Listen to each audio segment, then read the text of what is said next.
Hello, hello, hello, and welcome to Valence League on Valence League 2. We've got some Division 1 games today between UPR and Horizon Shadow, so it's going to be a very, very good set of games, I can already tell. Our casters today I am Sam Spitfire Warble, and joined by my lovely co-host, as always, Ethan Hooper Hargreaves. How are you doing? Yeah, not doing too bad. Excited today. We've got first versus second going up against one another. So Horizon Shadow already locked in for playoffs, but UPR in that kind of uncomfortable position where they're neither locked in for the playoffs or relegation. So a little bit more of an important game for them. Yeah, so at the moment it stands that only one team is out. So Team Rocket can't mathematically get into playoffs. They haven't won a game yet.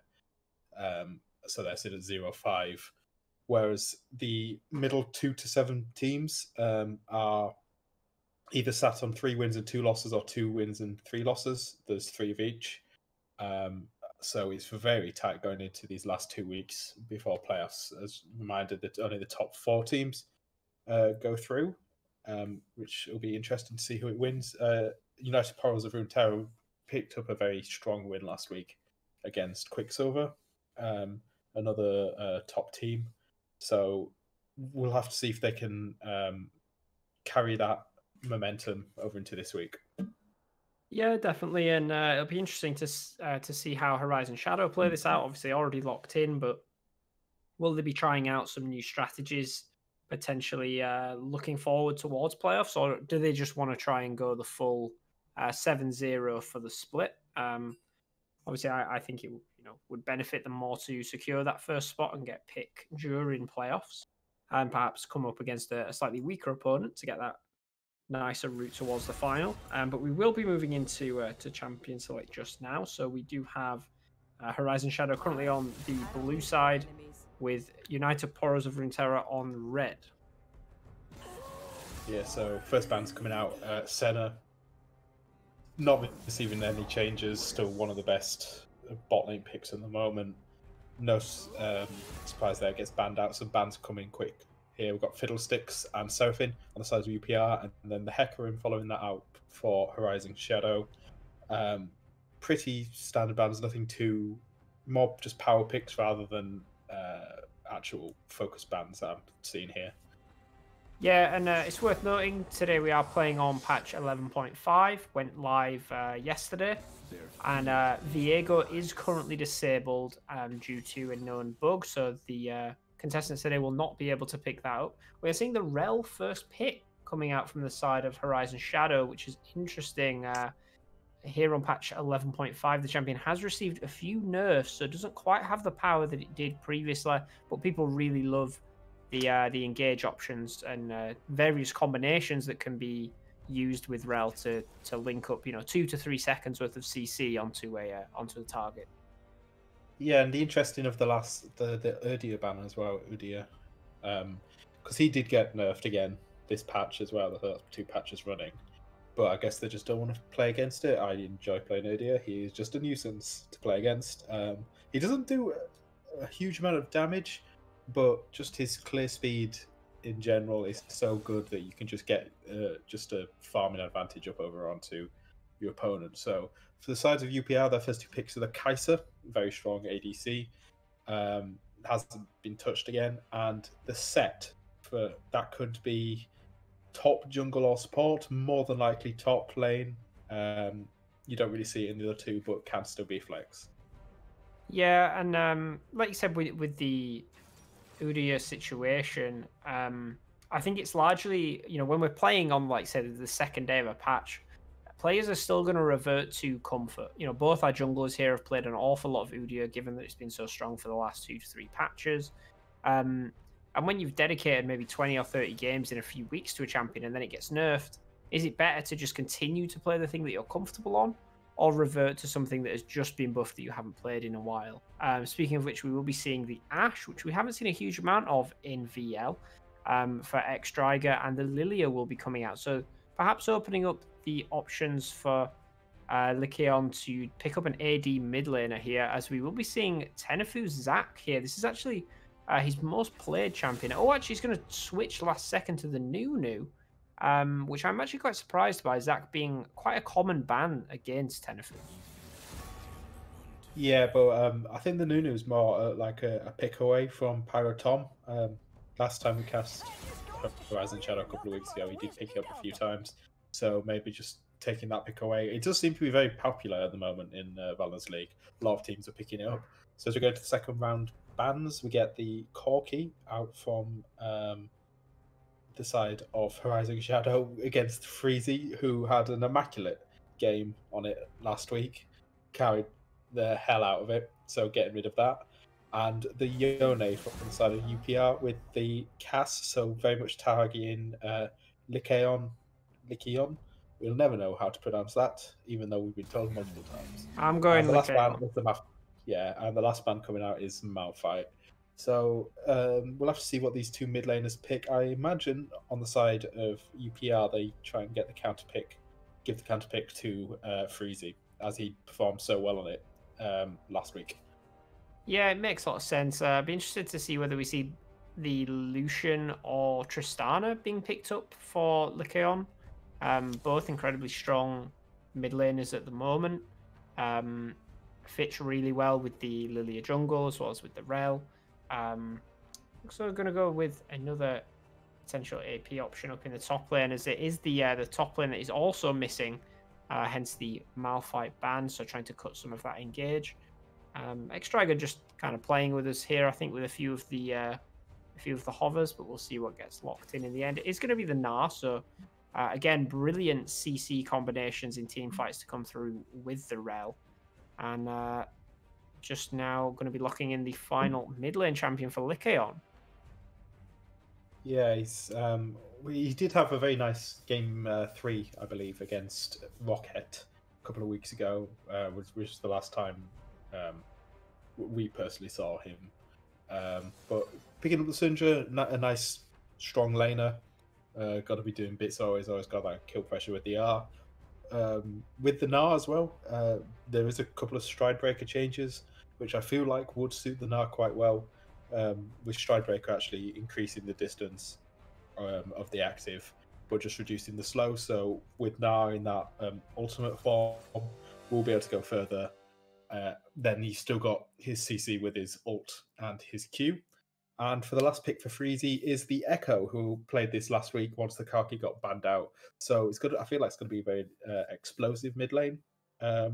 From just looking down the team comps now, it does seem very team fight focused on both sides, really, I'd say. I would definitely say on the side of Horizon Shadow, I think they have a fantastic combination through the use of the Rel and the Gnar, as well as Lilia Sleep. And the Ashe and Syndra can be used for picks before or after team fights. I'm not so sure on the side of UPR as for team fights. I think they really want to be.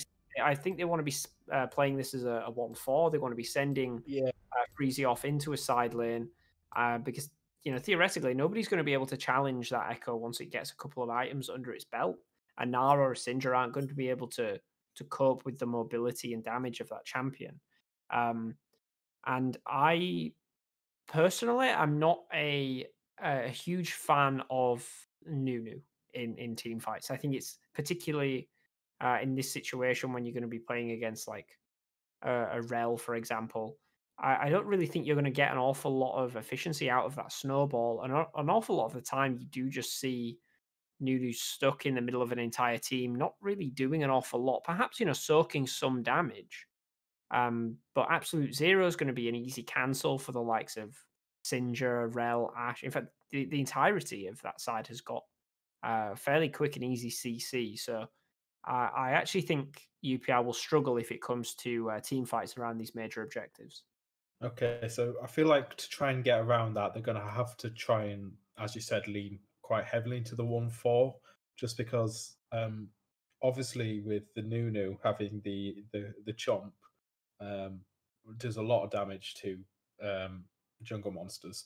So I feel like they will be wanting to prioritize these objectives, getting these objectives with Freezy off in the side lane, just causing a commotion, trying to get them. So you're either going to get the objective or get the tower or like an inhib or whatever. So I feel like that's probably the way UPL wants to try and play these fights out. Yeah, definitely. It'll be interesting to see how that goes. As for the bot lane, I do see this being quite heavily favored for UPR. Rel into Morgana is an incredibly difficult matchup given how telegraphed Rel's abilities are. You know, the Morgana Black Shield is fairly simple. It doesn't require too good reaction times. And, here in Division 1, we expect the reaction times of somebody like here to be on point anyway. But this is particularly simple, I would say. So, really probably going to see a lot of priority from Pyro Tom down into that bottom lane to try and tilt things into the favor of Horizon Shadow. As Trollu in the top lane should be absolutely fine into this set. Narita set is not an easy matchup, but certainly not going to be under much threat there on that Gnar. Works really well into an awful lot of these kind of juggernaut brawler style champions. Garen, Set, Darius. So should be more than comfortable in that top lane to farm up a storm and move towards these team fights with a couple items. Yeah, it's going to be certainly interesting. I feel like every time we say which lane we think was going to get focused, it's going to be the opposite. Someone else just goes, it's either going to be top lane or someone just goes bot lane, or no lanes get focused and we just get a farm fest. So we'll have to see how each team pairs that. So just looking at the the predictions in Twitch chat, it was like 100% to 0 in the favor of Horizon Shadow, like a minute ago, and then I've just looked again, and now it's 70% favored to UPR. So we definitely have a lot of UPR fans in the chat. So it's going to be. I feel like I don't think there's a lot. I think there's just one who's put it all on UPR. Let's two, go, baby. two. To the moon. I've just looked. There's 3 votes. 3 voted for Horizon Shadow, 2 voted for UPR. So we'll have to see when who actually gets see if that big investment pays off for the 2 UPR fans. UPR more like GME. That's what it's all about. That's what this this stream is all about. Can you stop being such a boomer, please? So what? Wall Street bets. It's fun. Yeah, you're about 2 months out. Yeah, I know, but it's still funny because loads of people lost their money. Eat the rich. What can I say? So we do have the exhaust on Morgana as well, which I'm quite interested in here actually, because clearly they feel as though they're going to have to be the more defensive lane playing against the Rel. I don't necessarily think they would have had to have played with that. And you're also taking cleanse on Kai'Sa in a scenario where you've got the Black Shield. I understand obviously you've still got the Ashe, Syndra, Lily Asleep, and Gnarl. So it'd be interesting to see whether that actually comes into play at any point. Because we did see it. We did see it in a previous week where numerous AD carries have been taking this cleanse and then not really finding opportunities where it was actually benefiting them or saving them. And it feels like even an exhaust on the AD carry can often be a better alternative. I feel like in this case probably the cleanse will be very nice. There is a lot of CC on the side of. So you can only black shield like one thing, and then you can cleanse the other thing. I'd have preferred maybe the ignite on the Morgana, or even maybe the heal. To be honest, I'm not a fan of the exhaust in this situation because there's no one going to be really diving onto the Kai'Sa, and if anything, the Kai'Sa is going to be going into their backline. So who are you going to exhaust? You're going to exhaust the now on the front line. That's not. I don't feel like that's as good as it could be. Yep.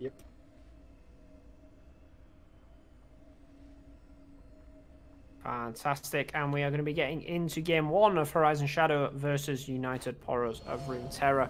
Once again, Horizon Shadow sitting at 5-0 currently, already locked into the postseason, while UPR are fighting with the rest of the crew to pick up one of those last remaining playoff spots. So this game means an awful lot for UPR. Yeah, so it's quite interesting that Horizon Shadow have only lost 2 games for the entire split so far, and they've only lost to Team Rocket, who haven't actually won a series yet. That was quite interesting. And the other one being Wilder and the Wards, who are sitting at 2 and 3. So it's not the strongest teams they've lost games to, but against the other teams, they seem to have been quite strong. Yeah, they've definitely had a very consistent run, perhaps a little overconfidence against some of those lower bracket teams, but I have to think this is a week where they will want to really show off what they can bring towards the playoffs, particularly given that UPR is a team that they could potentially come up against at some point, whether it be in the semi-finals or the finals. They will want to stamp their authority on this situation. Interesting, both junglers going to be starting on the top side. Looks as though Goldor and Haya will be hiding the fact that they have leashed, whereas X-Striger and Spike Spiegel actually giving away full information here. So the red side are aware that the Lilia has started on the top side, whereas Horizon Shadow will not know about the whereabouts of the Nunu. Yeah, slight advantage on the side of UPR. See what they can do with it. See if they can maybe get that early gank into bot that he was talking about earlier. But we'll have to see if anything. Oh, it's actually going to be an early engage here, actually. Yeah, Golder's taking a ton of damage from Spike Spiegel. Yeah, it's very nicely played. The binding going wide by here. So Spike Spiegel's like, yeah, I'll take this. Just gallops in, do a bit of training in the mid lane, a bit even. So yeah, the Morgana's got very, very defensive as well with the Guardian, which is fine. Like, nothing wrong with it. But as you said, you maybe want to see more aggressive lane, but I guess they're just trying to scale. Yeah, happy to try and get that Kai'Sa towards 2-3 item point before they take any aggressive trades. It's in the wave's in a little bit of an awkward spot for them. They want it a little closer to their tower, as we will see a little bit of trading. I think Nilnan's going to be regretting that face breaker. Pulling in a Mega Knife, not always the best situation, as both junglers clearly not posturing towards the top side of the map, looking more towards this bottom lane. I think UPR will be happy now where the wave is, just in their third of the map. Oh, it's a brilliant binding. It's going to sneak past the minion, but it doesn't look as though they're going to be able to get enough damage over. But that's a big chunk onto X-Striger. It looks as though the Nunu might be heading over there after this Scuttle Crab. So it could be a point of power there for the side of UPR. Yeah, I feel like if maybe Golder didn't take that so much damage earlier, as we see him engage in the mid lane with the... Brilliant parallel convergence coming out from Freezer, but the teleport in from the Gnar, and actually going to be followed by the set as well. So we're seeing 2 teleports earlier, as well as 2 flashes from both of the mid laners. So a lot of action starting out on the board here. Yeah, I feel like Freeze is trying to play... He's playing how he needs to go on. He's trying to get that early advantage over Lycion with a very nice Echo W there to catch him out, even with the flash. But he didn't want to commit too hard, because he'd have probably just been a 1-for-1 trade if he did go for the Syndra. But both mid laners get out and probably will just teleport back into mid lane. Yeah, definitely prior to 6, that Echo does not have the turret diving capabilities, particularly with the teleport coming in from the Gnar. But he's in a little bit of a sketchy position in terms of CS in the mid lane, currently sitting about a wave behind, which is feeling a little bit rough for the Echo. So unless they're able to punish that flash, there's actually we're going to see the Nunu moving towards mid lane. It looks as though Lycion may be in trouble if we can pan over there. There we are. No flash available. Will be able to get any more damage down. No, Pyro Tom is going to be there for the counter gank, just to try and push away the UPR duo. Yeah, you did get the W of the Nunu, so if anyone doesn't know how it works. You've got 3 activations of... let's go through it again, but just Lycion gets out of there. You get 3 activations of the W, and if they've been hit by one of the Ws and they're inside the circle at the end when that third W goes off. If it pops, they will get stunned, but as we saw there, Lycion wasn't actually inside the area effect. As we see Poro Tom actually in the bot lane now. It's thing. Yeah, unfortunate gank there, but he's actually pulling quite far ahead in terms of experience right now, currently sitting about 2-3 camps ahead of the Nunu. It's not often that you see Nunus being out-cleared, but the Lilia, incredible early damage and movement speed to get around the map, and those 2 early ganks from Tenefu into the mid lane, perhaps costing him in the long run, since they weren't able to capitalize on the blown flash. But is pinging towards the Drake now. Nunu a very good early Drake clearer, so we'll see if anyone spots this.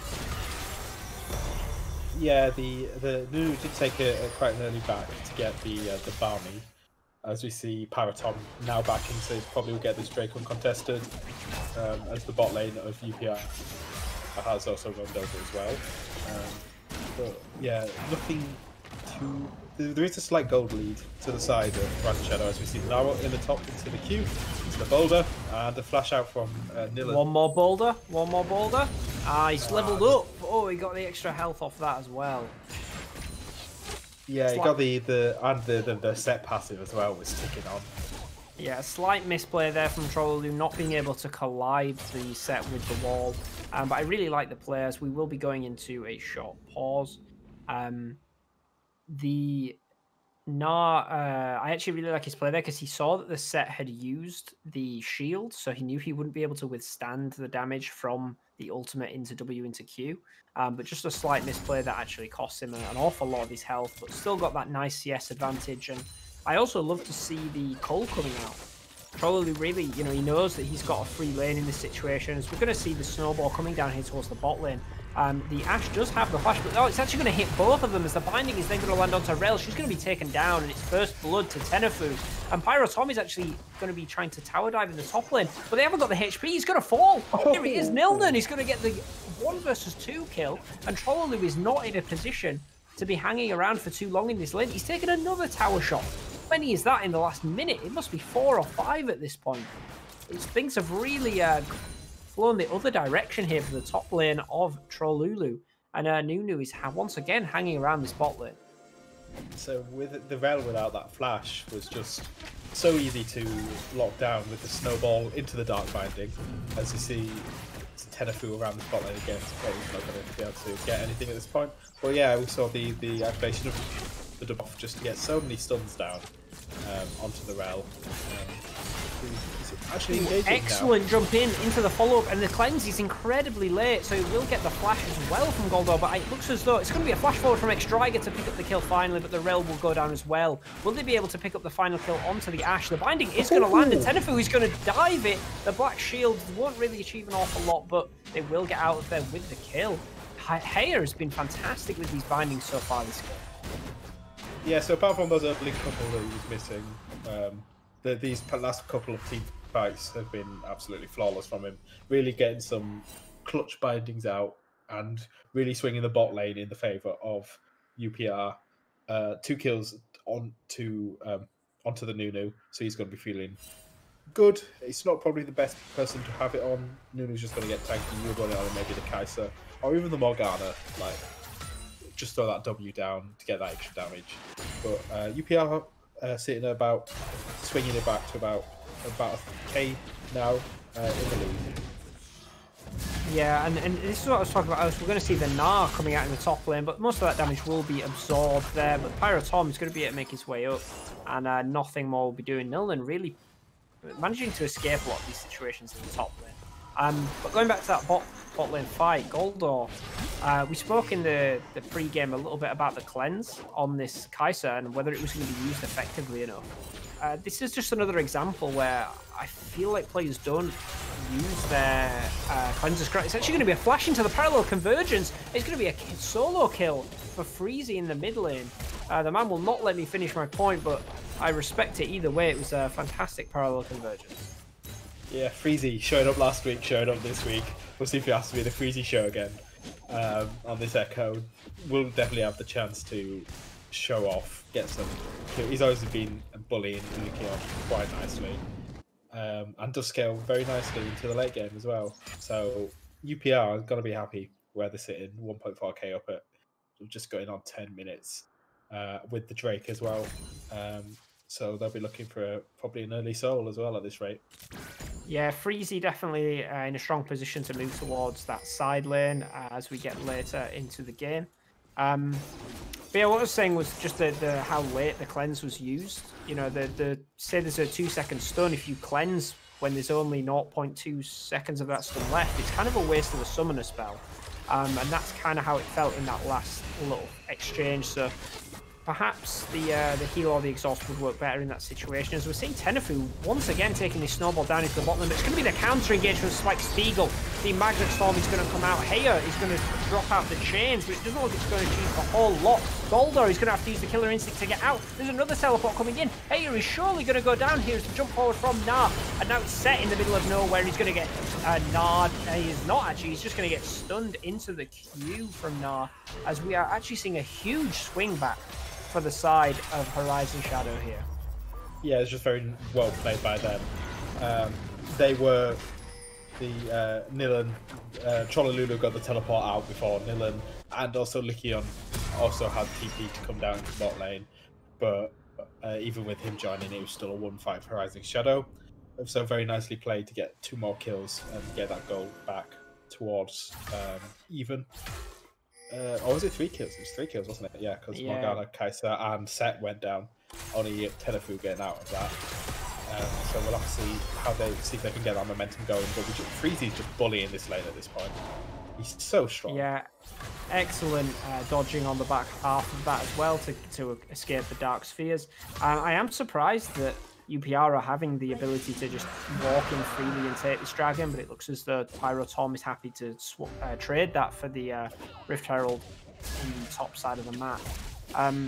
Yeah, this is where my personal opinion towards Nunu kind of comes in a little bit. I'm not a fan of Nunu players in solo queue an awful lot of time, because I feel like they try and overforce a lot of these snowball engagers, which they just repeat over and over again until it works. But in scenarios like that, you've got such brilliant counter engage from the likes of Arel, and you've just brought forward your ADC and support into a dangerous position for no real reason. As we will see the top lane shooting, it's a Gnar into the wall, but the shield is going to be there from Set. Mini now will be able to get some nice percent-based damage down, but not an awful lot happening here besides Nolan's health bar dropping a little. Yeah, the Nunu its engage is so good, but it can be. You have to be so good at it, because it can be you're going in without your bot lane going in, or you just overcommitted so hard that you're in such an overextended position trying to get the snowball onto people. So it's trying to get that good balance. So Tenefu hasn't been doing too bad.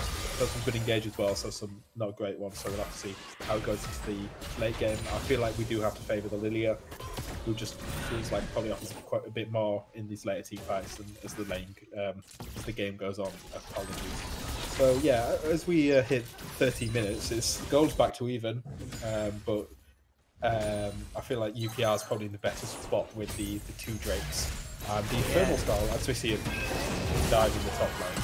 We're going to see the ult coming out from the Set, and there's the shield. He's actually going to survive this for a little longer than I think people expect. He's still alive. He's burning down with the Lilia passive. Will Cholo be able to get one more auto? It's not going to kill him, and Freezy is going to jump in there. Will he be able to take down the Mini Gnar? Is he going to have to parallel convergence?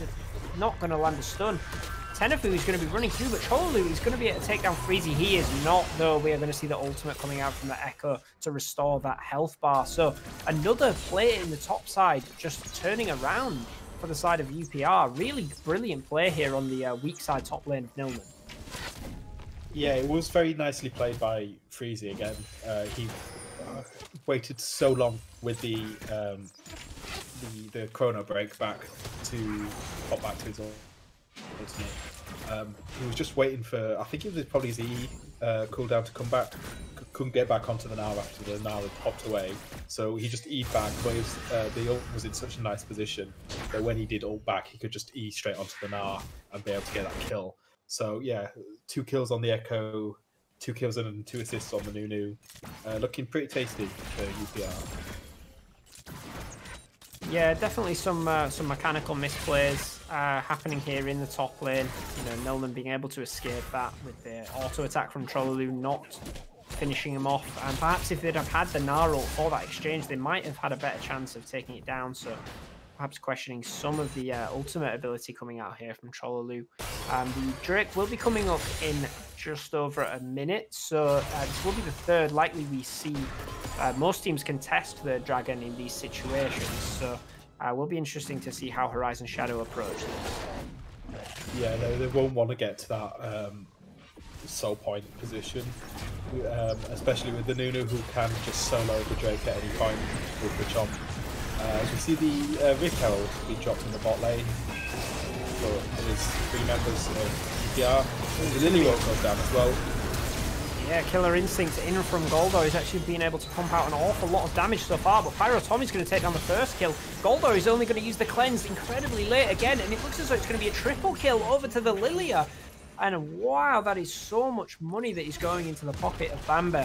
And it looks as though Freezy's going to move down here to potentially pick up a couple of free kills. But it'll be interesting to see how much he can actually get from this. Nice flash in to get the auto attack onto the Ashe. And the Everfrost is actually going to lock up the Lilia.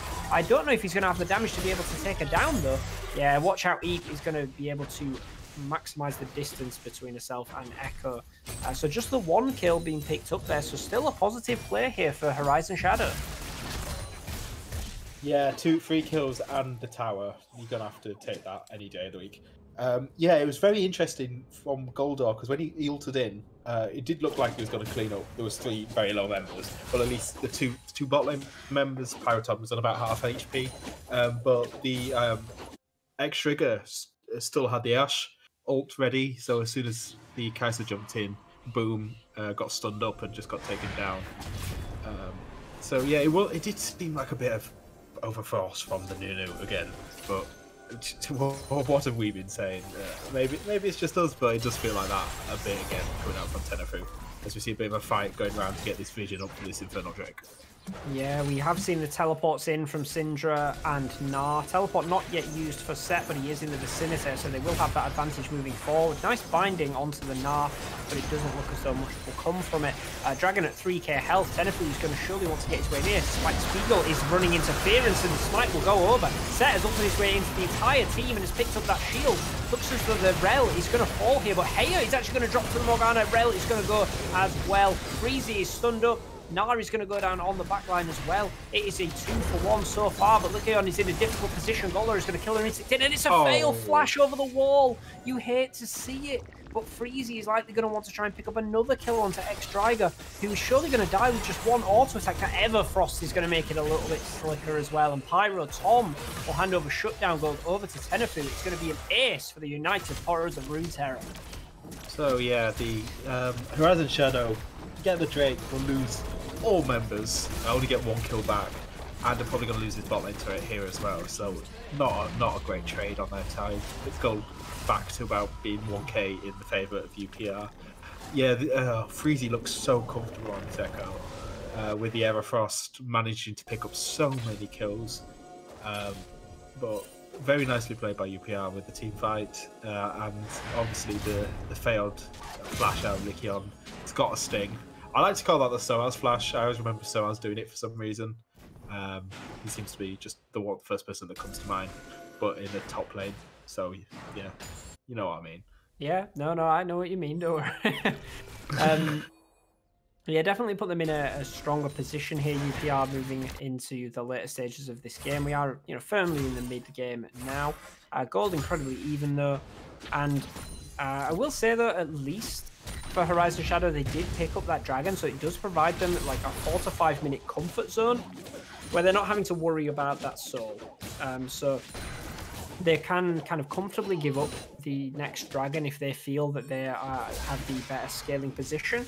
I think that's questionable in this situation, given that you're against both the Kai'Sa and Echo that scale incredibly well. So it'll be interesting to see as Trolloloo finally going to take down that top lane tower, which I'm sure he would have liked to have taken a lot earlier, given the priority he's had in lane. Yeah, this Gnar pick hasn't really taken off, as we saw multiple misplays and deaths in the top lane. So this set has just comfortably got into a nice position where he's finished his balk. As we saw in that last team fight as well, can just ult straight in and get mad damage down onto anyone on the back line. Pyrotom did have a nice stopwatch in that last fight to avoid most of the engaging damage, but still died on the end, as we saw.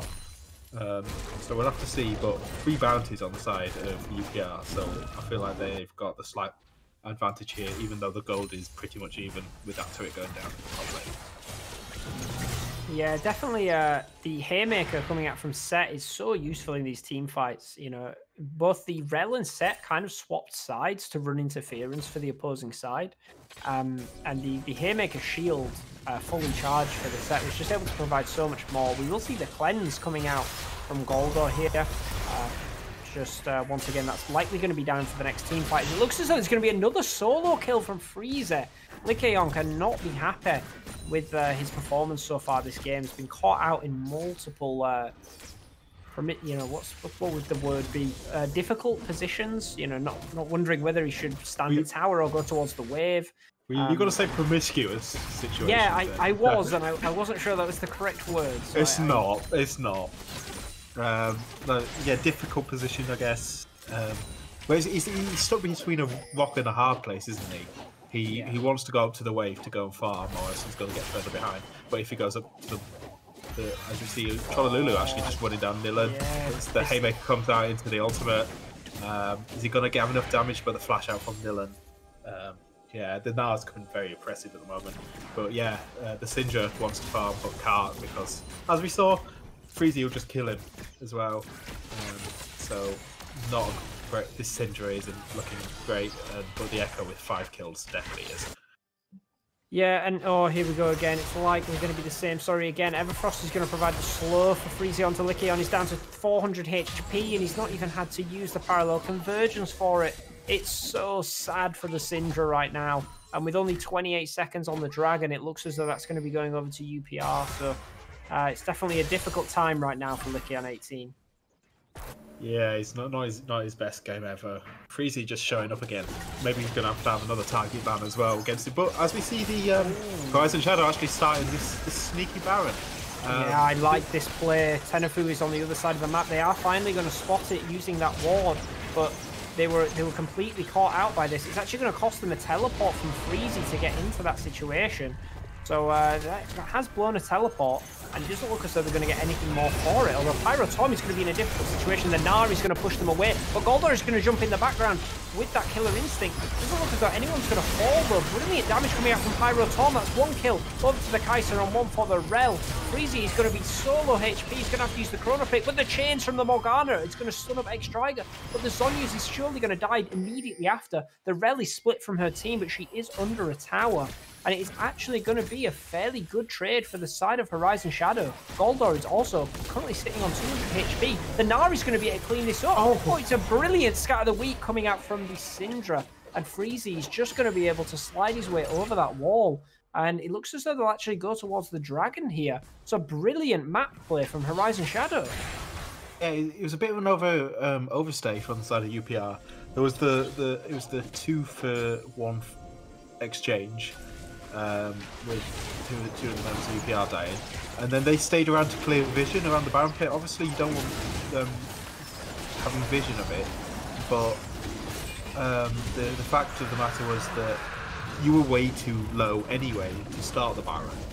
So clearing the vision wasn't going to do anything because they knew you wouldn't be doing the Baron anyway, and you just die for it. 2 members die, and Freezy only gets out with a small amount of health, and the bounties get taken over onto the side of Horizon Shadow. So that was some nice pocket money. Lycaon, as we were saying, he's pretty much out of the game. Picks up 2 kills himself, finished the Luden's Echo into Seraph, so he's going to be feeling a lot better than he was like 2 minutes ago. And the Ash is always going to be... Sorry, I just saw the red buff went over to Pyrotom from the Lilia passive instead of onto X-Strider, so it's kind of painful to see. As we will see the Everfrost landing down onto the Gnar. And like we were talking about in that last fight, I actually so much credit over to the likes of Pyrotom there for, I think it was a 3 or 4 man sleep in that tight corridor. You're playing in those tight positions against the Lilia. You're gonna take so much damage, particularly from the damage over time with Leandris and the passive. It was such a nice team fight because they sort of got wedged in that corridor between blue buff going over to the second tier 2 in the top lane. Second tier 2 is only one tier 2. But it's an overfight.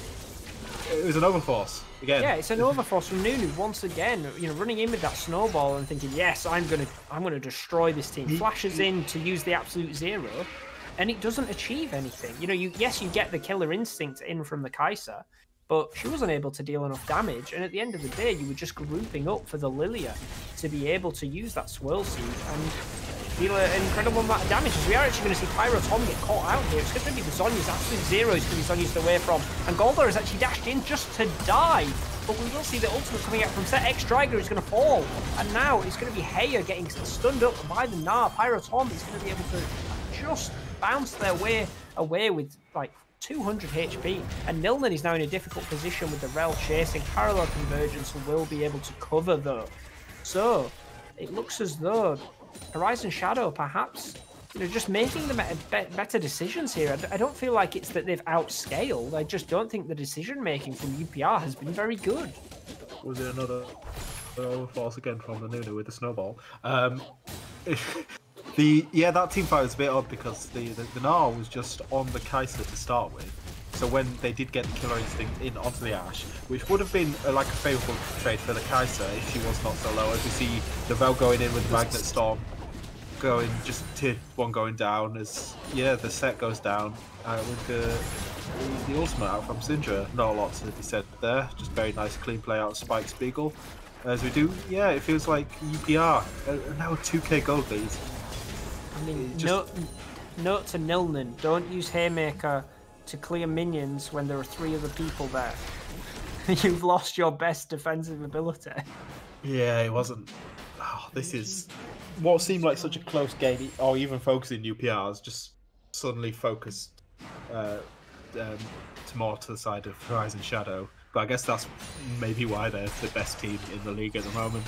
Maybe to actually get from these losing positions and bring it back with some excellent mid to late game team fighting and just rotations out of it. Yeah, and it's definitely a kind of all on Freezy's head right now to be able to carry this. I haven't seen an awful lot of damage coming out from the Kai'Sa. You know, easily taken down in the 1v1 with the Gnar, you have to think. So there's a lot of pressure on the Echo, who can only really damage 1 or 2 targets at a time outside of some incredible chrono break. So it is a difficult situation to be in. So just 1 minute now coming up on what would be the 3rd dragon for either team. It is going to be the Infernal Soul this game. 2 currently on the side of Horizon Shadow. But it looks as though they have prioritized the vision on the top side of the map, so perhaps wanting to trade a dragon for a Baron, as we saw in their previous little scenario that worked out very well for them. Worth noting that the Crystal Arrow from Ashe has just been used and was dodged away from, as they will move down to take away some of this dragon vision. Yeah, the Horizon Shadow with the Baron would be very a nasty threat on sieging. The side of UPR doesn't really have that much great wave clear. Kai'Sa being so short ranged, Morgana obviously being countered by the Baron buff. Echo virtually no wave clear, and which is all neither is the set or the Nunu really. So if they do get the Baron, which they are starting up now.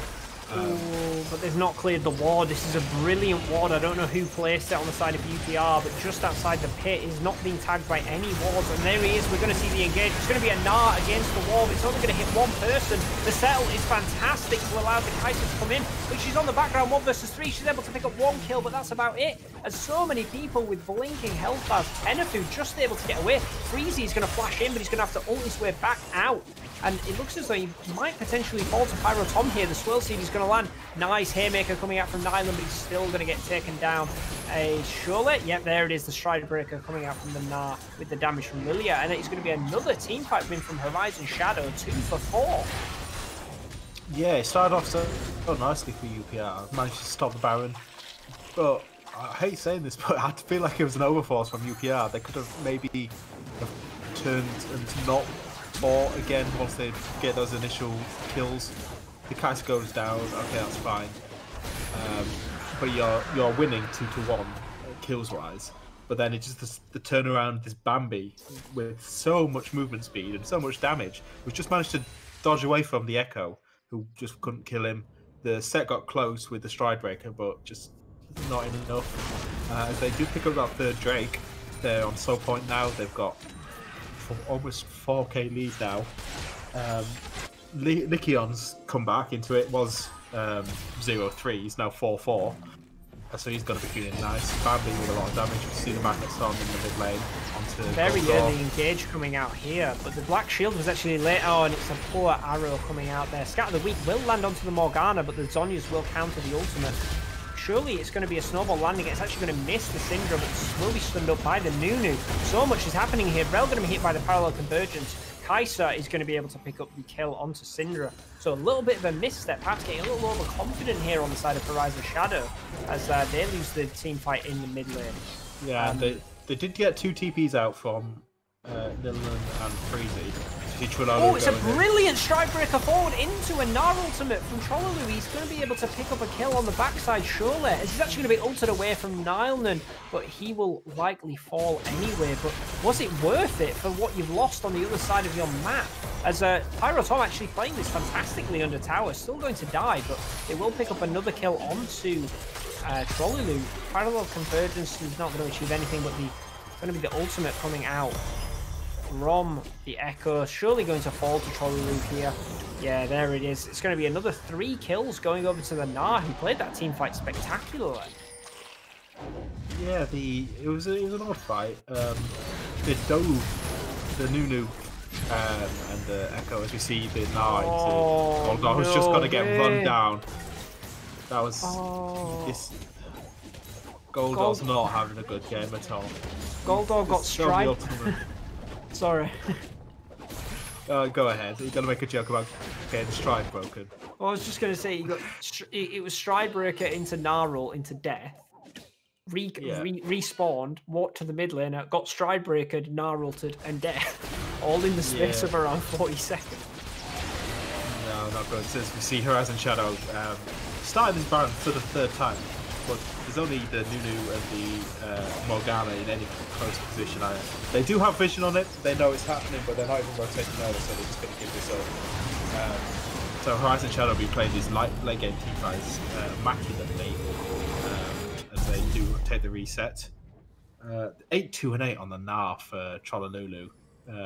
He's 4 items completed. 5. Plus a huge CS advantage as well. Yeah, it's a nice pick, the Gnar. This is starting to slip a bit out of control. 5k at 30 minutes for Horizon Shadow. You have to think with their track record, they're probably going to clean this up.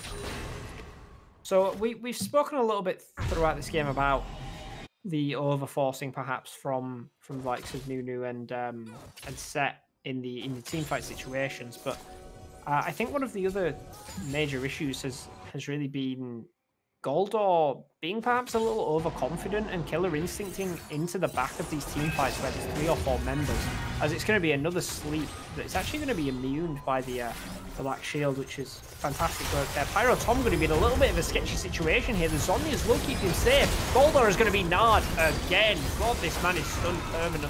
The absolute zero, he's going to achieve very little here, but looks as though Pyro Tom will potentially fall down here. There it is, kill back over, and the Ashe is going to pick up the set, and Nunu will fall as well. It is all but Heya, just able to get away with 100 HP on the support Morgana, and it looks as though that's not even true either. It's going to be an ace from Chololu. He throws up the okay thumbs up, and I have to think they'll be able to end here. What do you think, Spitfire? More than likely. Baron both 4 members up, the only one more than Pyro Storm, definitely going to finish here. Gnar can tank for days, as he's doing right now, tanking 2 turrets. Would you say that the Nunu really, how much of an impact do you think he had in this game? Because I'd probably say absolutely 0. As we see the Nexus taken for Horizon Shadow going 1-0 up in this series. Yeah, I'm personally just still not a fan of the new pick, and I've not particularly been impressed by many of the players in VL on that specific pick. I think it can work in the first 5 to 10 minutes with some repeat ganks, but outside of that, I think it leads to some pretty lackluster team fighting. In comparison to what the likes of even a Sejuani could offer. Or we know that Tenefu is Skarner. an excellent Zac player, for example. I think Zac can provide the same level, a similar level of early game gank potential with some of the brilliant paths that you can take with him in the elastic slingshot, but offers more CC and consistent damage and healing in the team fights. I just don't see The the reason obs- to play the the ob- no-no. yeah, I just don't see the obsession with the Nunu that so many players seem to have. Yeah, and there isn't a lot of it getting picked up in pro play either. Like, it's not like it's like not doing well here, but doing well in pro play. No one seems to be picking it up at the moment, so I don't know the obsession coming out from the VL players on it. So we'll have to see if they get that. See what adaptations UPR can make going into the next game. But yeah, we'll quickly take about a 5 minute break as we get into game 2 between UPR and Horizon Shadow. So see you in about 5 minutes.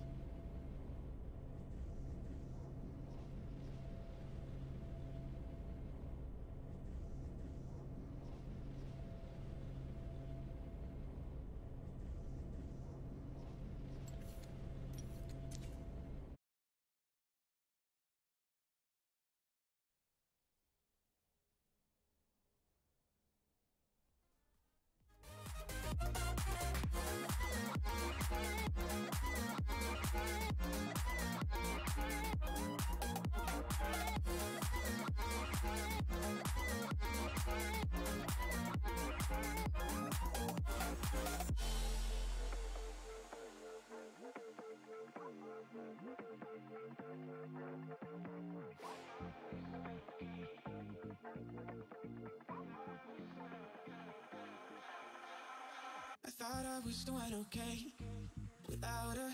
I thought I was doing alright alone, but I just can't keep on glancing over. Yeah, it's time I put away my phone. Yeah, she don't look in my direction. She don't know that I exist. Yeah, she just gon' keep on dancing. I'm on the waiting list, but I know she asking about me. I see her talk a lot, and I'm my phone's lighting up with that face. Yeah, she gon' be the one tonight. Yeah, she gon' be the one. We know what we're doing is wrong tonight, and we know it all along. Yeah, she gon' be the one tonight. Yeah, we gon' sing that song, and I know that she knows that we got it going on. Yeah, she gon' be the one tonight. Yeah, she gon' be the one. We know what we're doing is wrong tonight, and we know it all along. Yeah, she gon' be the one tonight. Yeah, she gon' be the one, and I know that she knows that we got it going on.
Hello, hello, hello. Welcome to Game 2 of Horizon Shadow versus United Powers of Runeterra.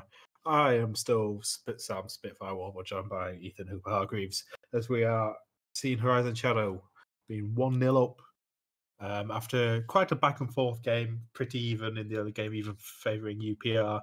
But Horizon Shadow having some very nice team fights in the late game to close that one out, wouldn't you say?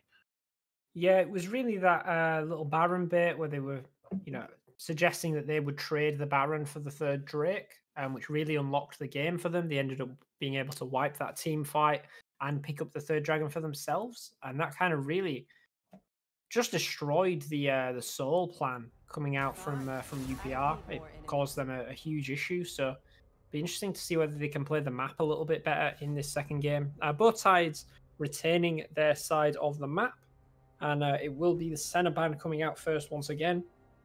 I think it's quite likely we might see a Gnar ban come out this game. I don't know about you, Spitfire. Yeah, now's a good blind pick at the moment. Maybe get rid of that Urdia one.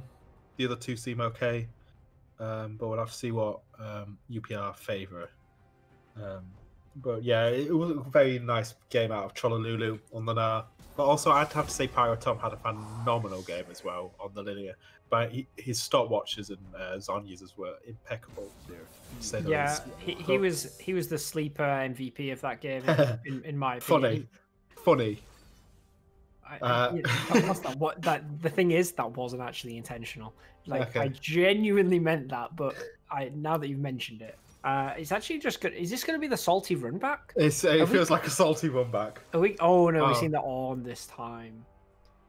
Which I'm a little interested by, given that they haven't banned the Gnar. If I'm Trollolulu here, I'm perfectly happy to take the Gnar into this matchup.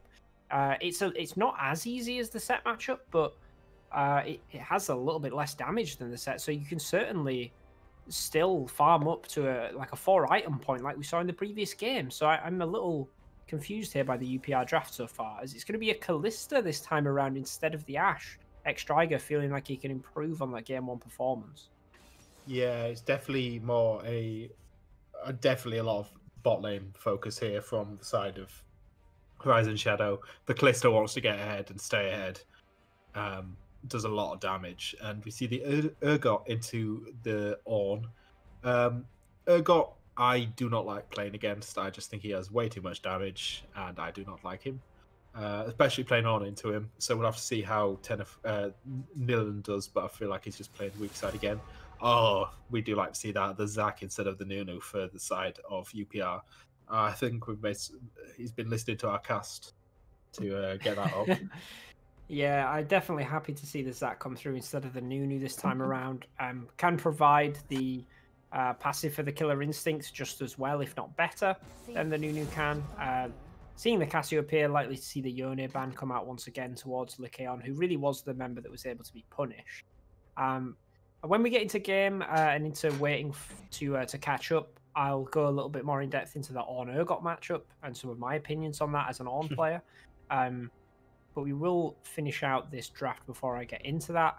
It'd be interesting to see whether they try and focus fire onto Freezy. There it is. We will see the Echo ban coming out. So the first change we're really seeing in the ban phase here. It could be Echo and Corki. I feel like it's going to be the other ban out from UPR as we see the Yone go through onto UPR. Yeah, Freezy does seem to be their best player at the moment. Goldor really didn't have a great game. The other guys played fine, but they weren't on carry, so they just sort of just had to play weak side and hope onto freezing Goldor, but we didn't see that work. So I'll see what this last ban is. But I imagine UPR will still hold. Yeah, cocky. As UPR hold that, we'll probably hold Freezy counter pick again. Yeah, I'm a little bit perplexed by the draft coming here from Horizon Shadow as well. It's going to be a Syndra pick away, so they're not giving counter pick over to Freezer. That confuses me as well. It's last pick's support counter, but they already know the rel. I don't think that is good prioritization there from UPR. What I was going to point out though was the top lane pick from third pick on blue side. You know, they could have had the opportunity to pick up their jungler there, and I don't think that the Urgot was going to be something that was going to be prioritized in the bans. Perhaps they wanted to see a little bit more of the team, but I still think it's a little unusual to run the draft in that way. We'll see the Orianna being picked. Oh, this draft is sort of just hurting my head a lot. Like, Oh, is it Urgot jungle? could be Urgot jungle. So you would have been right with the jungler there and the Poppy into the Ornn, I guess, but I don't feel like the Poppy is any better of the lane matchup into the Ornn. You can still take Poppy jungle. It's not very common in the slightest, but it's still there. As we see the support getting locked in for UPR, which is the Karma Chameleon. So yeah, I generally don't know what happened with either draft, especially pick order. Like, why would you last pick your support? In case Poppy, it looks like it's going to be Poppy jungle then. But I feel like both teams had a bit of clown juice in the 5-minute break we had off. Yeah, I'm just a little confused about what both teams have tried to achieve here. So we'll start with Horizon Shadow. From my perspective, if it ain't broke, don't fix it. You know, you can change in little pieces. So like I understand, for example, swapping out the Ashe for the Callista. The Ashe pick didn't provide an awful lot in that game. Xtraiger's arrows weren't particularly on point, so I can understand making that swap. But then you're also changing your entire top side of the map. You know, so the Syndra got picked away from you, okay, fair enough. But the Poppy and the Urgot, when the Lilia and Gnar were your two strongest points in that entire game, neither were banned away and aren't particularly countered by the enemy team. I can't understand the logic behind moving apart so many different pieces when there doesn't seem to be a need to. I understand, you know, Poppy is going to have the W counter into the likes of the Ornn and the Zac and the Kai'Sa, but I still think that they could have used some of these power picks from the previous game. And I don't know about you, Spitfire, but I'm not so sure about this Karma R5 pick either. No. I honestly just don't know what to say. Like, it just doesn't seem logical on either side to what either side has done. And it's not even like it was a response either. They knew the Vel was up, so why did they pick the Karma? The Urgot got like, they didn't even think about it. They just sort of insta-locked it third rotation, B3, and then didn't take the jungler, but took the jungler later. Like, you knew the Poppy was like, the Poppy's, yeah, I can see the Poppy counter pick and all, but why would you pick it so late? You could have picked it at B3. It's just confusing, man. Like, what? This looks like a Clash game. Like, but like 5 randoms on the team just playing whatever the hell they want on the Clash team. So I want to talk a little bit about the Ornn Urgot matchup. Because I said previously, I think the Gnar into the Ornn works perfectly fine. You've got the percentage health-based damage from Mini Gnar's W, which works really nicely. You've got easy access to the wave constantly. Gnar's difficult to gank with the escape from his hop, and he's going to be difficult to land Ornn's Q and CC onto. So from the Ornn side, it's actually quite a difficult matchup. Your goal is basically to just farm towards team fights. And Gnar is kind of happy with that situation, particularly with how well we saw Trollaloo play those team fights in game 1. He's clearly able to, you know, outperform Nilden in these situations. So you then change over to the Urgot, which in my opinion isn't a good matchup into the Ornn. I actually think Ornn is a fantastic pick into the Urgot. Not only is Urgot got a much shorter range, so the Q into not devastating charge. Sorry, I can't remember the name. The dash from Ornn into the knockup is much easier to land onto the Urgot, as well as the fact that Urgot's stun into throw over the shoulder is countered by Ornn's W, so you can land the brittle into an auto attack. So I actually think the matchup is slightly in the favor of Ornn. And yes, it's still going to be that scaling situation where Ornn just wants to get towards the upgrade of the items.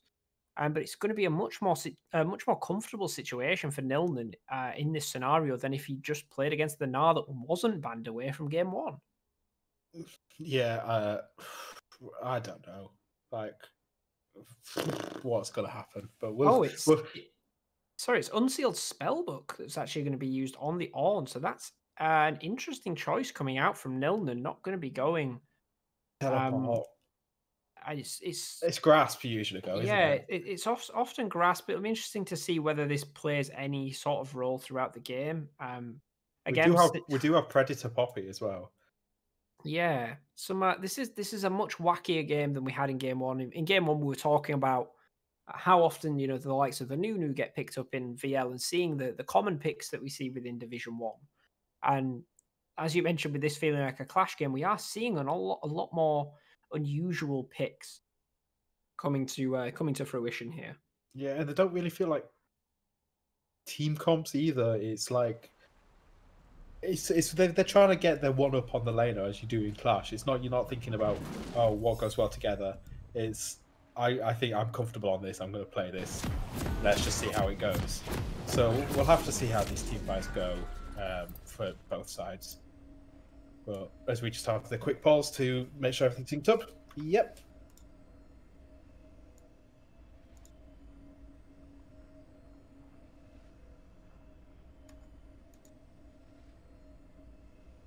And welcome into this game 2 versus Horizon Shadow versus United Poros of Runeterra. Horizon Shadow, apologies, 1-0 up at the moment.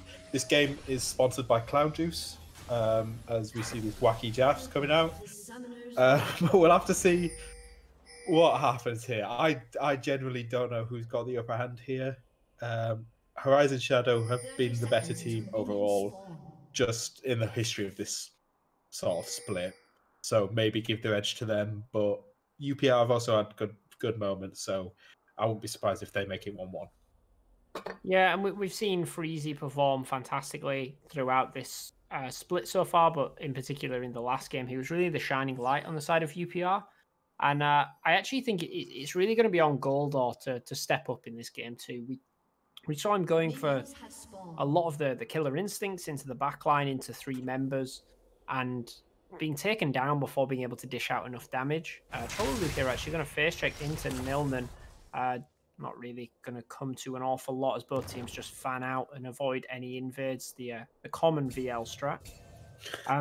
But Goldor really needs to step up and be that second damage dealer that he wasn't able to be in the first game. So definitely keep an eye out on this Kai'Sa. Running the heal this game, not requiring the cleanse in his eye. And the Urgot is actually going to be standing in the Tri-Brush trying to get some of that early damage down. He is moving before the Ornn does get out, as the Ornn took the safe path back to lane, going up around Krugs rather than going through the Tri-Brush, as he thought Ornn might be there. So we do have X-Trigger on the cleanse this time instead, as the Cholalulu just getting to press the attack autos off. That's why I don't like it, because I'll get in that position and I'm sad. But hopefully he plays better than me, who is not a top lane player. So we'll have to see if X-Trigger uses the cleanse better, as Freezy, again, doing better in this lane. Get bullying Mickey on early, see if he can transition that into late. Yeah, I think Nilnan has played this early game actually really poorly, but I can understand he's not expecting the Urgot to take the E at level 1. You most commonly see Urgot take the Q just for some range damage, so that's what's caught him out in that situation. Could be able to he's going to land it once again, but he's going to take a tower shot this time around, into the brittle auto attack from the Ornn. But Nilnan really being punished here so far. This is not looking good for the Ornn. Yeah, Cholalulu does seem to have Nilnan's number for both these games so far, but we'll have to see if Nilnan can bring it back. As I said, just scale into late. See Freezy just getting a bit of damage onto the kill. He's traded quite nicely backwards, but it just seems a lot of trading back and forth in the mid lane. Nothing really else unexpected happening. Both junglers on opposite sides of the map now. Zac actually starting red, We didn't mention that earlier. Poppy. Always we see the engage from Spike onto the bot lane, but just going to walk away.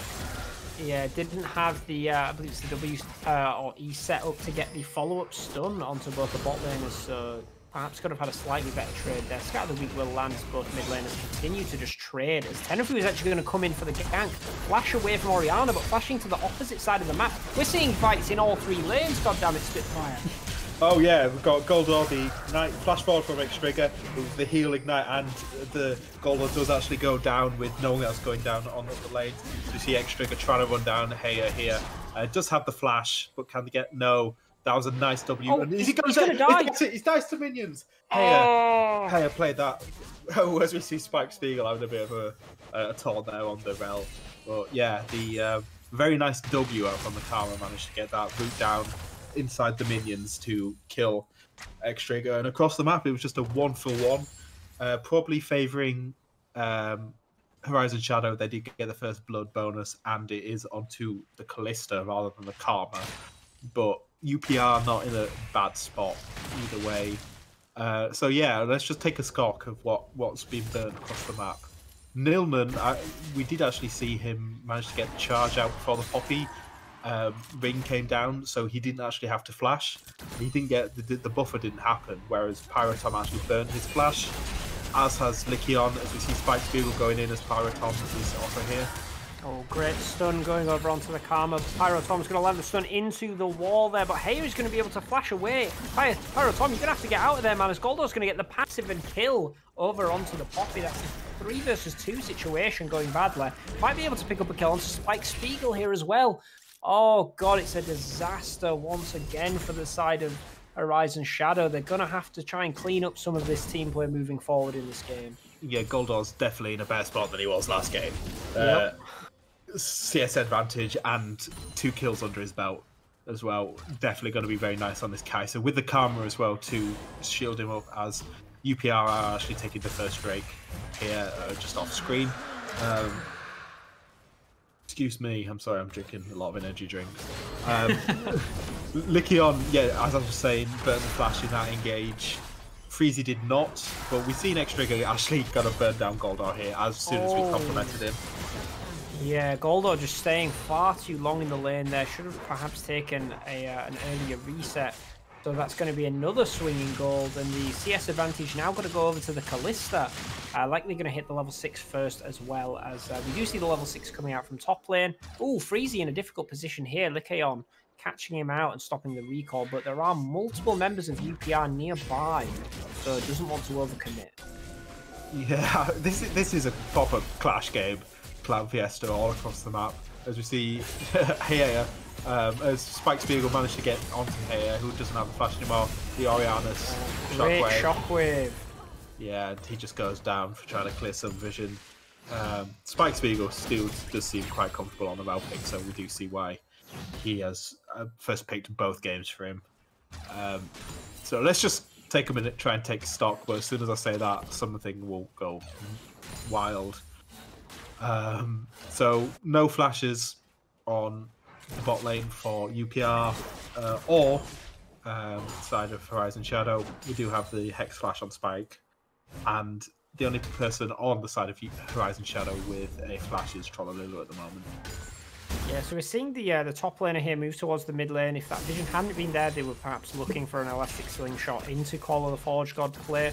You know, you've got so much CC and teamfight abilities built up here on the side of UPR that if you can chain them, there is going to be an incredibly large amount of damage, and it should be able to follow up on that CC. As the elastic slingshot is going to follow the Scatter the Weak here, he's going to be able to slap him into a minion, and there is going to be the ultimate coming out from Freezy to pick up his first kill of the game. So trying to follow on from that brilliant Echo performance in game 1. It's going to be a teleport behind from the Urgot. We're going to see an engage. We're going to see level 6 coming out from the Callista. Can't quite see what's happening on the top side there, but the ultimate is going to come out. Stunned into the wall for Goldor. It's going to be another kill over to X-Striker. And Trollolulu getting in on the action here. With the priority that he's had in top lane, it's able to afford himself a little visit to the bot lane. So Trollolulu probably saw that Nilan swapped his teleport to Ignite and was like, okay, let's let's just do, as we see Tenefu actually getting the slap onto, with the ultimate coming down, let's bounce onto Spike. Will he be able to burn it? Magnet Storm comes out. There is a lot of as he flashes out, but it looks like X-Trigger and Spike are just going to be able to take down Tenefu here. Yeah, there we go. So Spike actually picking that up with the red buff, I believe, but still pretty good on the side. As we see Heya come back in with the Mantra Cube getting the Comet off, but I don't think they're able to kill Spike quite as much. Ooh, I think we need do we need a pause for the casters in this game, I feel like. As we see Pyrotom going to the top lane. Yeah, it's going to be the ultimate. Oh, flash stun into the wall, into the E from the Urgot. Will not have the ultimate though, actually, to be able to finish this off. Nice call of the Forge God to wave clear down to perhaps give himself some protection from a dive, but it's just going to be a plate going over to Trollolulu. So while there is a lot committed, Nilnon's still kind of struggling in this lane. Yeah, it's Predator Poppy just runs face first at you. There's not a lot you can do with it. So the looks like we've got about a K lead on the side of Horizon Shadow, 6-4. Freezy's still in a good position as always. I think that's just a given at this point. If we see a bit of trading going on, but Spike just not really taking any damage. As we it's Caster Curse. As soon as I compliment Goldor being 2-1 up, he's now 2-3. See Freezy on Lycion and a dive in the top lane. There's just very easy kill onto Nilon. Trollolulu takes a couple of tower shots, but it's fine. Yeah, and I want to talk a little bit about this Karma pick and what I do think can be some of the positives coming out here. As we're going to see another engaged stun down onto Goldor. He's got so many spears in him. Damn, it looks like a barbecue over here. UPR going to be able to get away from this situation, though. It's going to be more stuns coming out from Pyrotom. This man has been glued to the walls in this game. But it's going to see an engage, actually. The Magnet Storm into the stun onto Goldor. They know he doesn't have any summoners. It's going to be another double kill over to X-Striger. And it really just is bot diff so far this series. Fantastic play from Horizon Shadow. X-Striger was like, oh, you put me on the Ashe last game, just farming up to late, throwing my ultimate. Like, let me carry this game. Put me on the Callista. I'm gonna dive once, and then we're gonna just absolutely bean everyone else. It wasn't even an outplay so much from UPR as the Callista kill. It was just he did get caught by the Karma W in a very unfortunate position in the wave. So 2-4 on this Kai'Sa now after a good start and 3k difference at 10 minutes. It was a K a minute ago. What is happening, Hooper? Yeah, it's a very difficult situation that UPR have got themselves in. Just as I was about to try and go in depth about this Karma pick, it once again goes wrong. The only reason I can feel that UPR might have wanted to last pick this Karma into the Callista is that Callista is an incredibly short-range AD carry, one of the shortest of all of them. So Karma does provide an awful lot of damage in those situations. If the ADC is getting up close in your face, the Mantra Cube provides so much damage. Although still getting a little bit too close to the rel here, as it looks as though UPR are going to head over to this dragon. And the Karma can also provide single-target lockdown CC, which works so well against something like a Callista. It isn't as good as, for example, a Maokai or a Vi, but it is still something. I still think something like a Nautilus would have fit an awful lot better because it provides a brilliant setup for the Kai'Sa Killer Instinct, whereas it's very difficult for the Karma to provide any of that, and it would only be onto one target. I can also kind of see where it is with the E as well. It does, in theory, does well into the rel, because of it can get a lot of poke off with the Karma. As you see, engaging the top lane onto Trollolulu, but it's just gonna E out of there. But yeah, the Karma does well into melee matchups just because you can get a lot of poke down with the Mantra R, and theoretically with the E can dodge out from the rel engage, as we've seen a couple of times with the Kai'Sa. But in this specific matchup with the Callista, I think because it is such a strong laner and it has so much mobility itself, that you can just get onto the Kai'Sa and the Karma so much easier. The Karma can't actually do anything about it. Why the Karma pick still feels a bit janky. Yeah, and we see Tenefu sitting down here. This is actually like the third scat of the week coming out from Frieza. It's going to be a Predator forward. Flash away from the shockwave, but he's so fast, he's going to be able to headbutt him into the wall. Anyway, it's actually going to headbutt him backwards towards his support. Another stun, and the ultimate will not achieve anything from Frieza as he dies before the animation actually finishes. It's going to be a nice mantra Q coming out from Heya, but it's going to be an ultimate coming out from the Callista. Will they be able to chase down the Kaiser? Has got the killer instinct available, but so much damage coming out from Xtriger. It is not going to be enough time to get away. Goldorf really being punished here in this game. It looks as though it'll be the first dragon pickup for Pyro Tom this game. Yeah, I don't want to be the like doomsayer at this point, but it's 5k at 15 minutes. It's really not looking good. As Nilan might, as I say that, might I be able to? Oh, he solo kills Trollolulu, who's in between his two turrets. Just quite easy kill for Nilan there. Not doing anything too special. Will it change this game? Probably not, but it was still nice to see. Yeah, it's nice to see that there's at least something going in the way of Nilan. He's still, 24 CS behind in this matchup, so things certainly not going brilliantly for the UPR top laner. But moving towards these team fights, is now level 11, very close to being able to get to the point where he can upgrade both his own and his teammates' items, which provides so much free damage and utility for the side of UPR. So will be nice to see. And neither team has been prioritizing the Rift Herald this game either, so it'll be interesting to see if anyone picks that up before it expires. No. What we're learning from this game is I want to try Predator properly in my solo queue games. I love the speed, and as we saw with the Predator Chem Tank, absolutely zooming. So if you see me feeding in your solo queue games, you know why. Yeah, they've nerfed Udia. It's time for the popper. Yeah, my go-tos were Udia into Skarner. So both speedy champs, both very fun to play. But it looks like I might try and change onto the Poppy. I saw a bit of sleep pick apparently. I didn't really think much of it, but it's showing very much up in this game.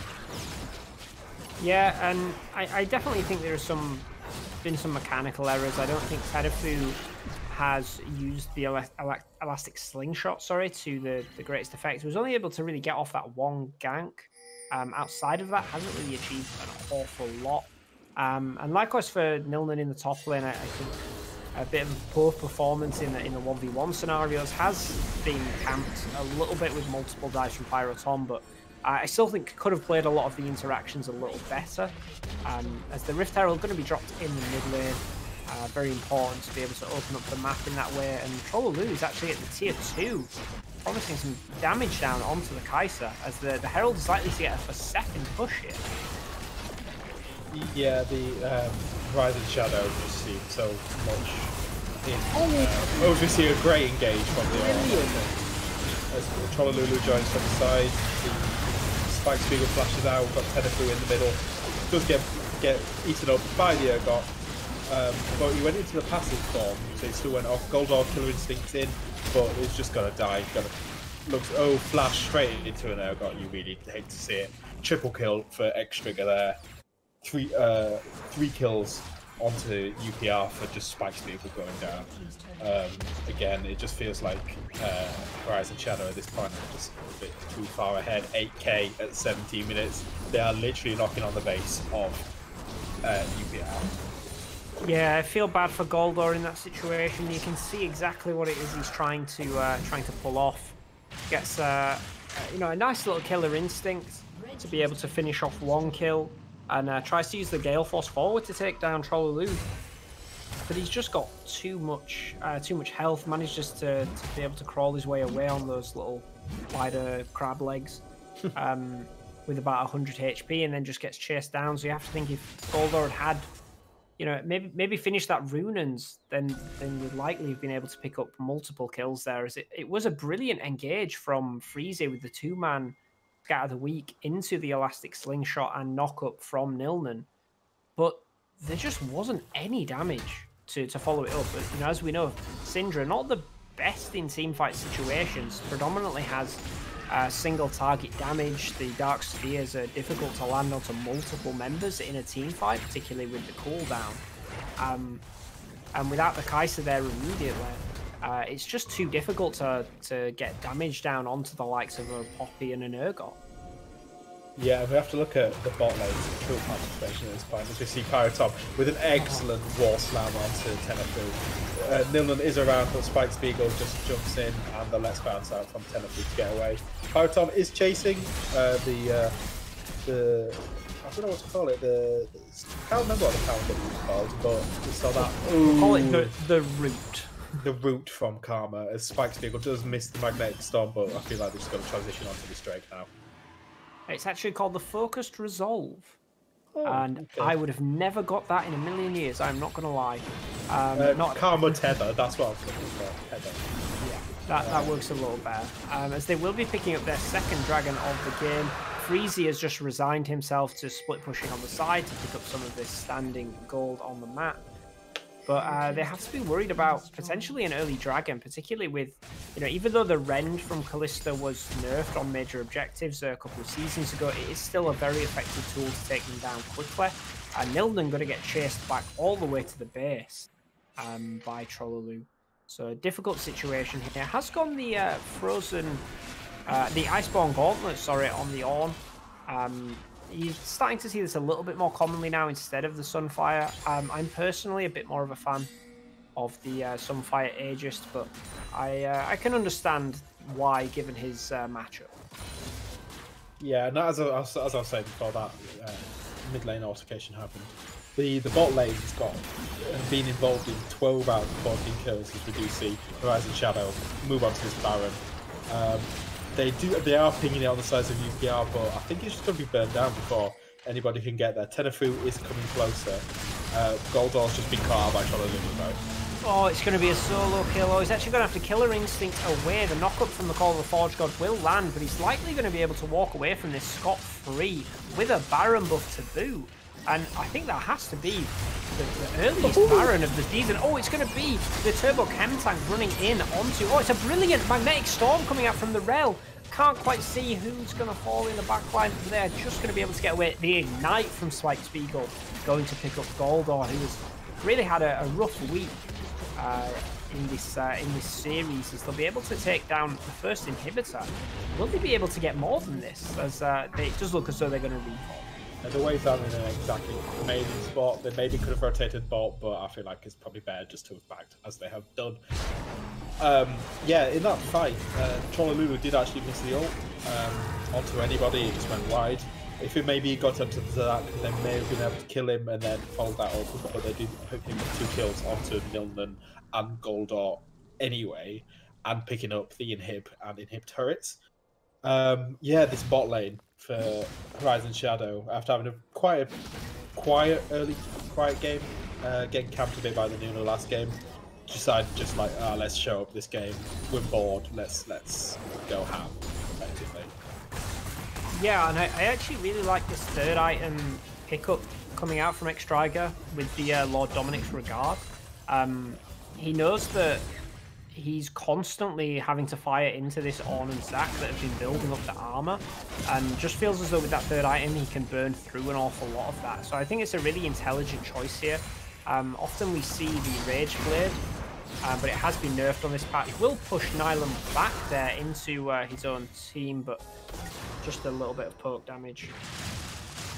Yeah, this Poppy's so speedy, just everywhere at once.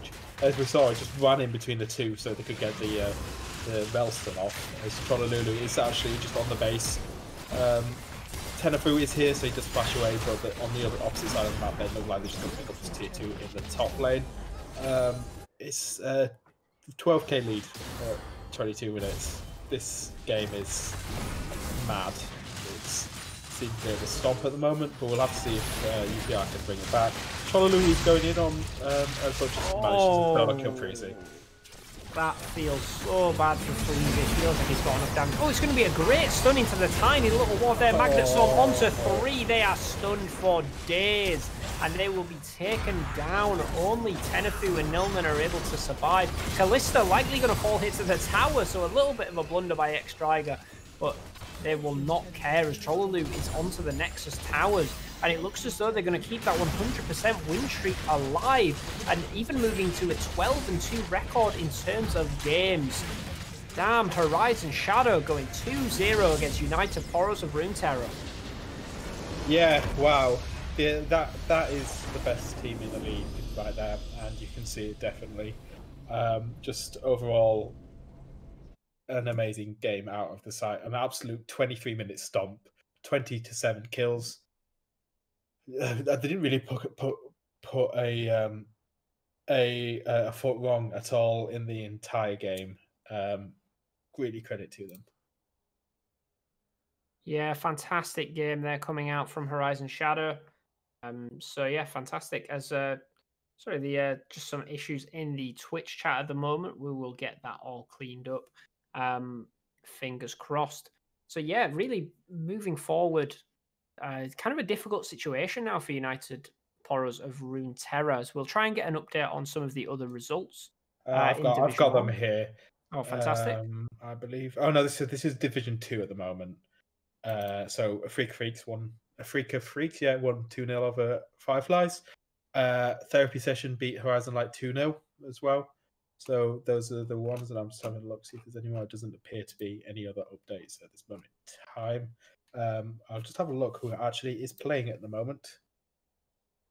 But that was such a quick game. I can't imagine any of the games has finished yet. I lie. There's 2 games finished. So Whiffs Elite beat Team Rocket 2-0, and Deja Vu beat Ablaze 2-0. Outlaw Vikings are 1-0 up at the moment against Quicksilver as well. So let's just have a look at the standings. Horizon Shadow moved to 6-0. United Poros of Runeterra are still second at the moment, even though being 3-3, because Whiffs Elite were below them. They've gone to 3-3 as well, but Poros do have that game advantage, game difference advantage. Quicksilver, if they lose, they will drop down, and so unless Quicksilver wins, UPR should stay second at this moment in time. But that does put. So if Outlaw Vikings do beat Quicksilver, we will have 6 teams on 3-3 going into the last week. So it will literally be all to play for. Damn, and you have to feel for Quicksilver going into that week 7, having to play against Horizon Shadow, who we have seen play today. I believe we do have an interview coming up with X Dryger, the AD carry from Horizon Shadow, who we should be able to welcome here soon. Fantastic. Thank you, Travis. So yeah, the ADC for Horizon Shadow, who should be joining us momentarily. Hello, X Dryger. How are you doing? It's also X-Drigger. Trigger, apologies.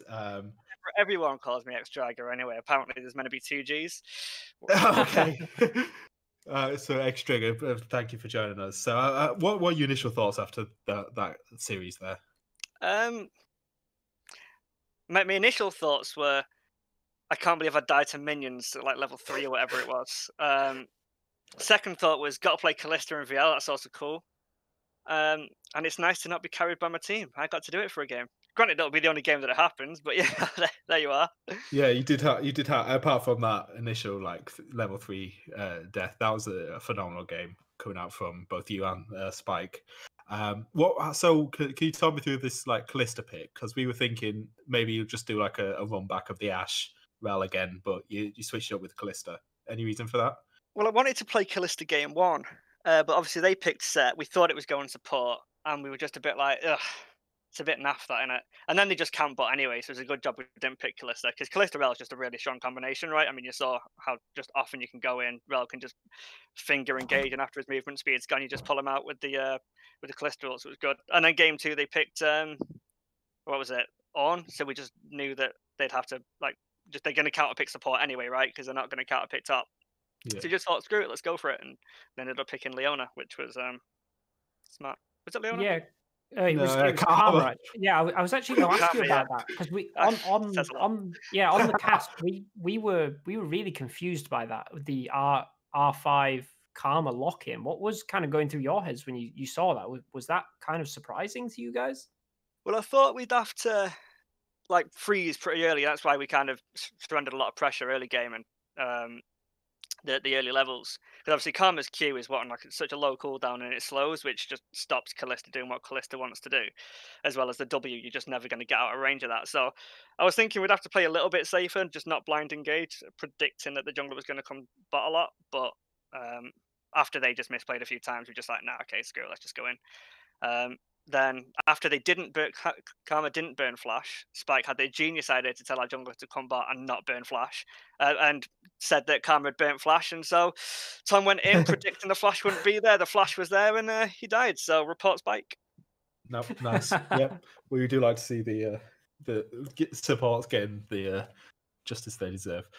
So going into the last week, are you going for the unbeaten run? Because you are sitting at 6-0 at the moment, or you try not to think about it, not to like jinx it.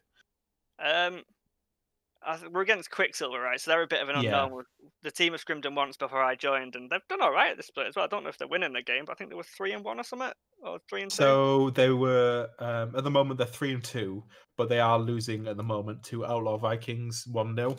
That game hasn't finished yet, so I mean, if they're losing to Outlaw Vikings, then I don't really think it matters. We're just gonna win that game anyway. Yeah, they're one. They're 1-1 now. 1-1, big up Quicksilver. Yeah, so... Jericho doing bits on the top lane, breaking those walls down real quick. So it's going to be really close going into next week. Do you have a feeling who might join you in playoffs? So it's top 4, right, in Div 1. So it'd be you and 3 other. You'd expect UPR to make it, providing they don't like hard tilt from that series. Hopefully Potato's back, because like it's a shame that they had to get their fill in. He's not really an AD carry player, so that kind of made it a lot easier than it would have been if like Potato was there, who's regarded as one of the best AD carries. So hopefully they make it through, so I got to play against him. Blaze are pretty much definitely going to make it through. They've just got this style where they just play through bot lane, and Apo is like insane. So they'll probably make it through. And then it's just a battle between the rest, right? Quicksilver are kind of unknowns. Outlaw Viking, I don't think they're that good, but they could still make it. And then DV, right, have been in there for ages. Yeah. I don't know how they're doing with something happening with Blame Jungle, and obviously Wellesley coming in AD carry, and the game against us, they just kind of seem to capitulate. So, like, they should make it on paper, but you just never know, right? Yeah, so DV did beat a Blaze today 2-0. Well, there you go then. Yeah. And Whistly beat Team Rocket 2-0 as well. So yeah, but that's kind of expected. Yeah, Yeah, you actually you lot. That was one of the only games you lost this season was to Rocket. Yeah, our top lane, I thought Fiora was going to be a good pick, and then Rocket flexed on bot lane and picked something else into the Fiora and just decided to go like 0-7 in lane. It was the Darius, I think. Yeah, of course it was. So yeah, just big up my top laner for hard running it down that game and making us drop it. But there you go. Well, at least they got to win, because I do like those boys. Yeah, he did carry you game 1 today though. Trollalu's Gnar was particularly exquisite in game 1 today. Yeah, I'd be able to carry playing 2v1 as well, but what can you do? Okay.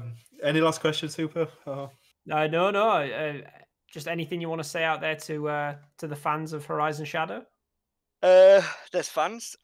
Sorry for making this split as boring as everybody predicted it to be. I am fully getting carried, so I don't think there's an ego from this. And big up CNT coming back next split. Poggers. Thank you very much, Extraga. So yeah, that is the end of our cast today of Horizon Shadow versus UPR. Thank you for joining us. I've been Sam Spitfire Warble and joined by Ethan Hooper Hargreaves. Get that right. You can find us on Twitch or Twitter. Both very easy to find. But thank you, and we'll join you next week for the last game of the series before playoffs. Thank you and good night.